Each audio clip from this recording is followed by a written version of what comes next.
Hey guys, welcome back to Clownfish TV. This is Kneon. I am here with Geeky Sparkles. Hello. And we're going to talk about yet another Hollywood reboot that seems to be kicking actors with dwarfism to the curb.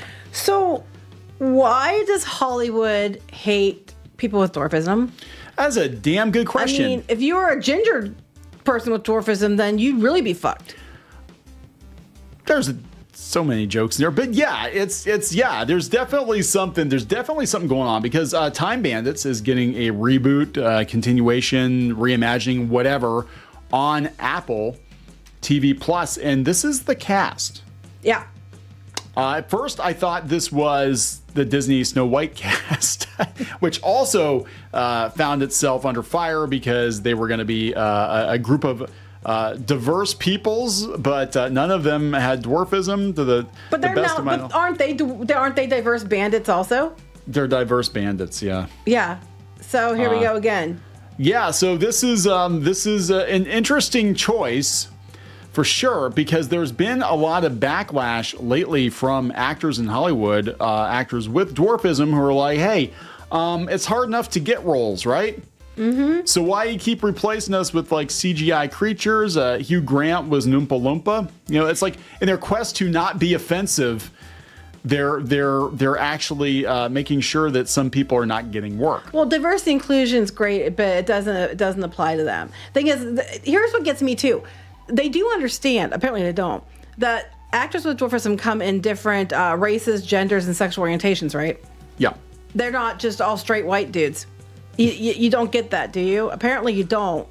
But I want to make sure we thank Jason for sending it over because he'll be listening to this and being like, hey, you didn't thank me. Thank you, Jason, for sending this over. I totally missed this because I think I tried to purge from my memory that they were going to reboot Time Bandits. I did know about it, but I didn't know. I just assumed it was actually going to be like they were going to reboot it, but they were going to keep that. They were going to hire, actors with dwarfism to do the characters. Yeah. I didn't know they were going to turn around and do that. I was like, wait, what the hell? I knew that they were going to reboot it. I'm like, okay, whatever.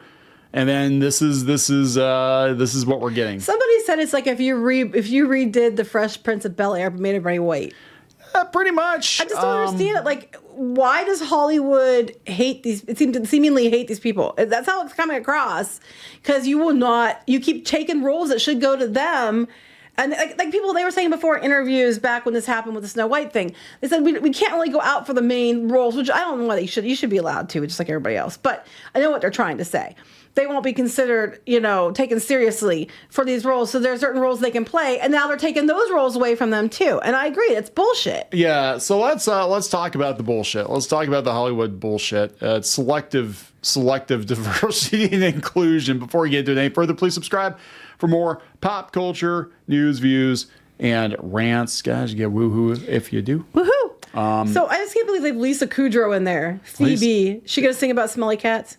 Smelly cats. I don't know. Yeah, so this was announced several years ago. I forgot that it was even a thing. But this movie was notable for, of course, being a Terry Gilliam movie. Terry Gilliam from Monty Python. And also having several actors with dwarfism in the lead role. And I don't think anybody, well, I can't say anybody, but I'd say I don't think people were that offended. But I'm sure they weren't. Some normal sized Karen probably is offended on their behalf.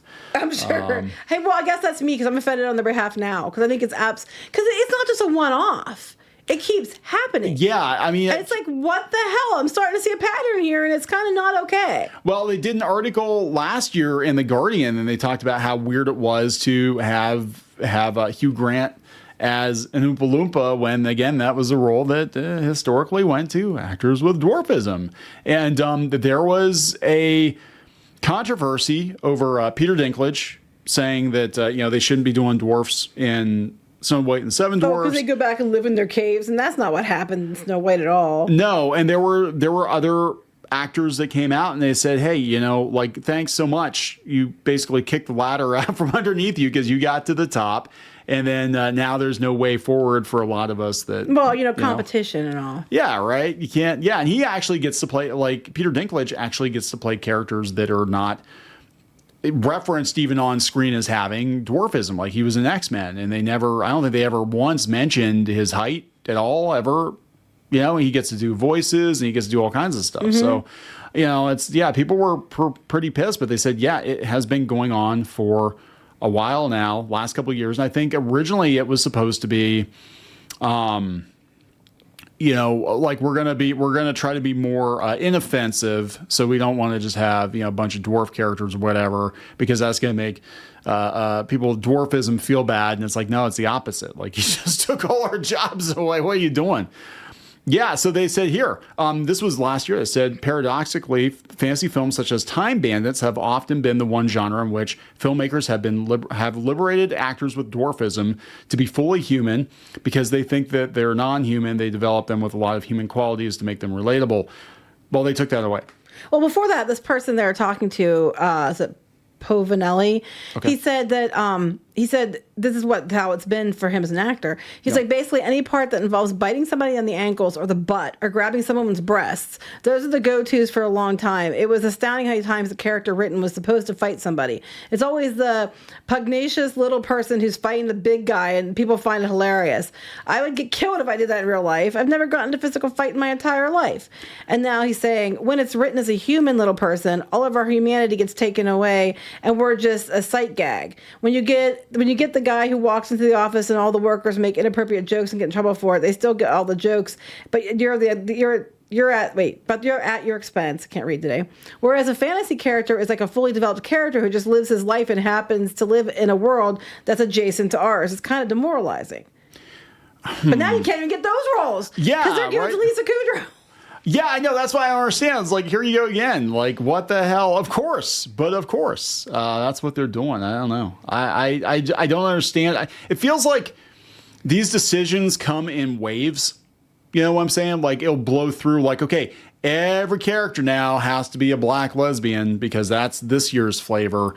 Because we're trying to do this so black lesbians aren't offended, but then they turn them into, you know, stereotypes. Yeah. And here it's like, okay, well, we don't want to offend people with dwarfism, so we're just going to get rid of all the representation on screen because we don't want to offend them. That doesn't make a lot of sense. It doesn't. I don't think they should be rebooting this show. I don't think they should be rebooting this movie at all. I think if they were going to reboot it, then they should make sure that it was being rebooted in a way that, I mean, first of all, I don't believe they should be rebooting a lot of this shit. But they're going to do it, then you should have darn well made sure that you had diverse cast of people with dwarfism.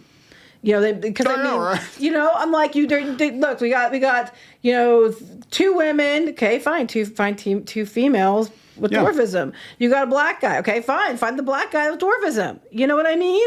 If you wanted that, you could have still got representation and diversity more so, and still hired the actors who don't get a turn. And then the reason this was kind of like their movie, like it's kind of shit. It's big time shit. Big time shit. And I guess for me, because as a ginger, I mean, it's not the same thing, I know, but it's like I'm constantly seeing anything that represents me being changed, and then I'm told I'm a shitty person if I say that's crap, you know. Well, so this isn't right. It's crap. So then, okay, on top of that, we get Willow for Disney Plus. And they do such a massive disservice to the original movie and to the original character, and all that the show is a massive flop, and they purge it from Disney Plus because it's such a failure. And I'm like, so there you get again, you get another show that actually features prominently an actor. Well, no, it should have featured prominently an actor with dwarfism. Instead, the show wasn't about Willow; it was about lesbians. Pretty much. I mean, let's be honest. Couldn't we get some dwarf lesbians or something? Yeah, because I'm sure they exist. I'm sure they exist. That's what gets me. It's like, you guys understand that just because you have someone with dwarfism doesn't mean that you're just white straight male. They don't seem to understand that. They don't seem to understand that at all. Well, I said that the problem, they say, goes back to the writers' room to try and say they're underrepresented. But I think basically it's just we have a lot of really dumb writers. Who's underrepresented? The dwarfs are unrepresented and underrepresented. Well, they are. They are. I don't think. That doesn't matter about the writers' room. No. I mean, there was a writers' room with the other movie. You know what I'm saying? Like, there's other writers' rooms for movies that they have people with dwarfism in it, and they still put the characters in it. It doesn't make it. That's bullshit. But he's right. He said I'm thrilled that there's this progress with racial equality and gender and sexual orientation, even disability and more representation. We're a very specific group, but the dwarfism community, which I consider part of the disability community, has been left behind. I feel like it's because we have had such visual representation in the past in these humiliating roles. And again, you have movies that actually give them prominent roles, and you take them away because you don't want to be offensive. But that's actually offensive. They just write the characters differently. That's all you got to do. You know, like if you're going to reboot it, use dwarf actors, but write them differently if you think it was done badly before, if you think it was a joke before.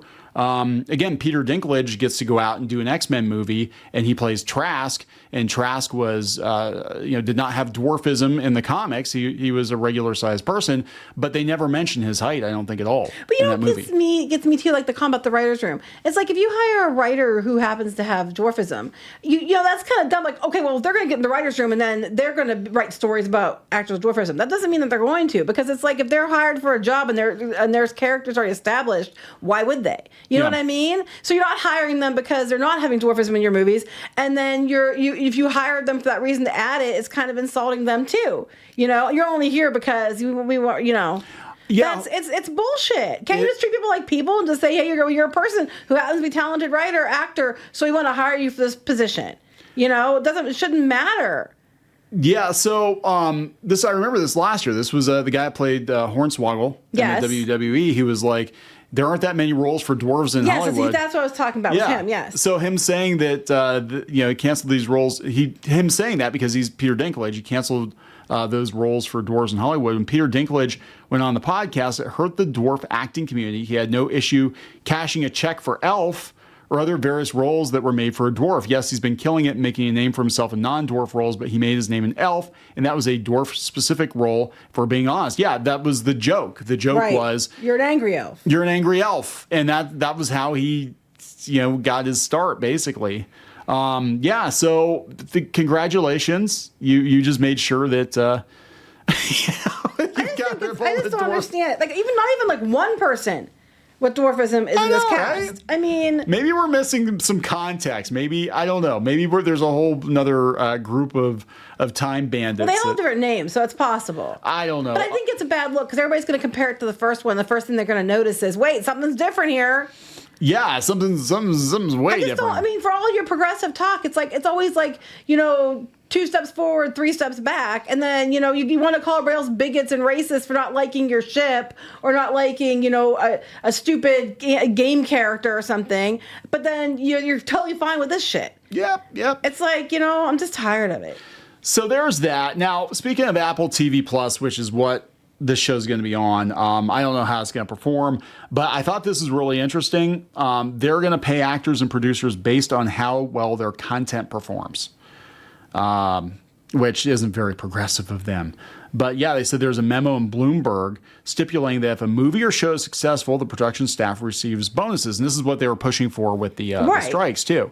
But they said they're not going to give out big bucks anymore for people. You're going to have to earn it.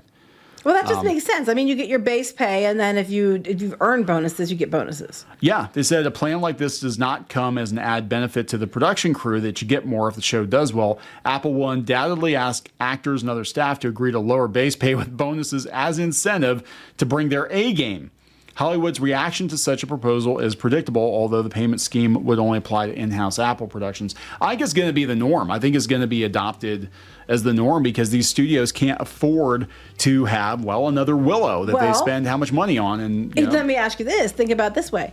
If your pay and you're getting actual better pay is determined by how well the show performs, it would be a big deterrent to go run your mouth off on social media and tell your audience to fuck off and don't show up, wouldn't it? Yes, it would. I mean, if you're going to tell, you want as much of the audience as you can possibly get so you have as much views as you can. So it'd be a bad time to go on there and learn the bigots because you think you're important.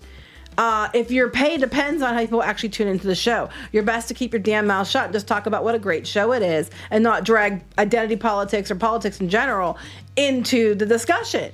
Absolutely. So I think that, there's that too. Yeah, so I mean, it's kind of like, it feels like they're going to ask you to kind of share in the risk and reward. And the free rides are over, guys. Like, that's it. Like, the studio's going to pick your stuff up. You're not going to get paid as much up front, but if you bring your A game, a lot of people watch it. You're going to share in that success. And I don't know, guys. I don't know how many people are going to watch. People will have more of a curiosity. I mean, I'm wondering if it's a different thing or not. But even then, I think, given you're calling it Time Bandits, you should have at least make sure one of the characters. Certain expectations when you call the show Time Bandits. Just saying. We're going to wrap this up. Yep. Please subscribe for more pop culture news, views, and rants. We'll talk later. Bye.